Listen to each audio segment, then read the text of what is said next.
Good evening. Ira Epstein with your metal market wrap-up, and this wrap-up is for the evening as we're here now on Tuesday, the 5th of August, 2025, and the time at this point is 5:40 p.m.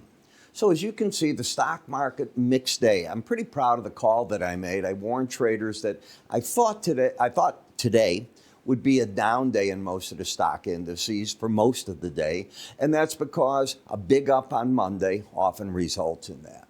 The gold market's doing well. It's holding here in the 34.30 level. The silver market's okay, near $38. You're trading near the 440 level in the copper, and the platinum market is giving back a little bit of ground. The dollar down 0.5 point today. Could it be more flat? I don't think so. And the euro sort of just sticking around here, no longer pressing the 120 level, instead the 116 zone.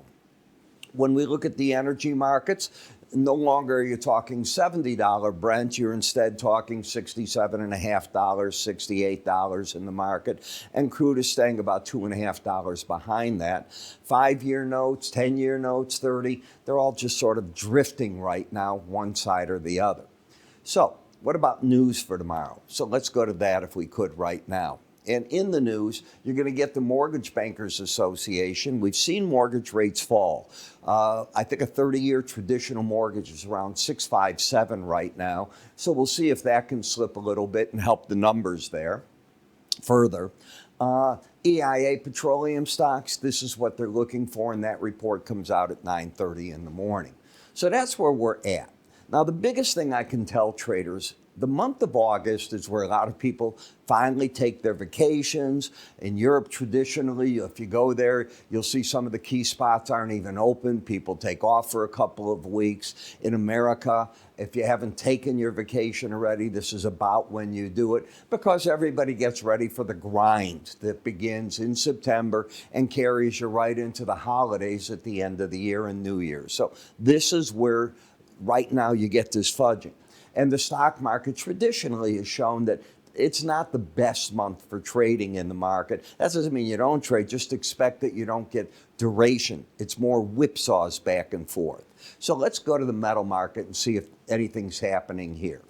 So far for the week, first 2 days, we're up 0.8%, $26 an ounce. What I'm encouraged by is the market hasn't even tried to challenge the 18-week average of closest, sort of drifting by it.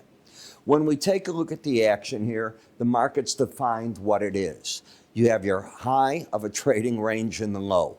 And the market, when it came down and the spin back up, broke the swing line, which had lower highs, lower lows, and it changed it to a higher high and a lower low, a big nothing.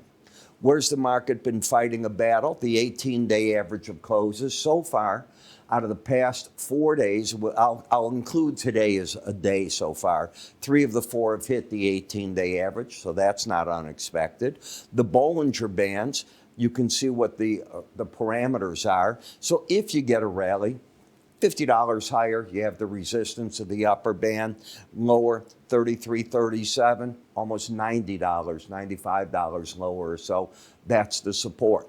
More important to me is where the 100-day average was. It tested it, and it's been a good test. The market's bounced away nicely.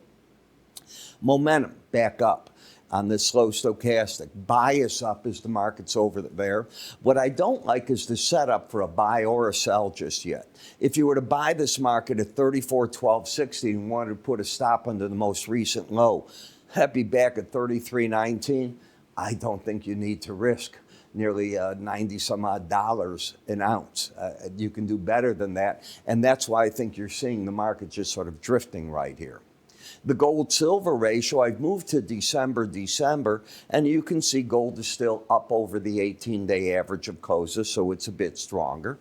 In the silver market, you did a similar pattern. You went from the upper band to the lower band, and you're trying to get back to the 18-day average to be neutral, sort of that same trading pattern that the gold has. Copper market's got to restructure. The president, when he put on a 50% tariff, caused a squeeze play in the markets. That squeeze play, then he pulled off when he said refined copper later isn't part of the tariffs, and you pulled the rug out back under the market. It needs to restructure itself. My advice is stay away from copper for a while.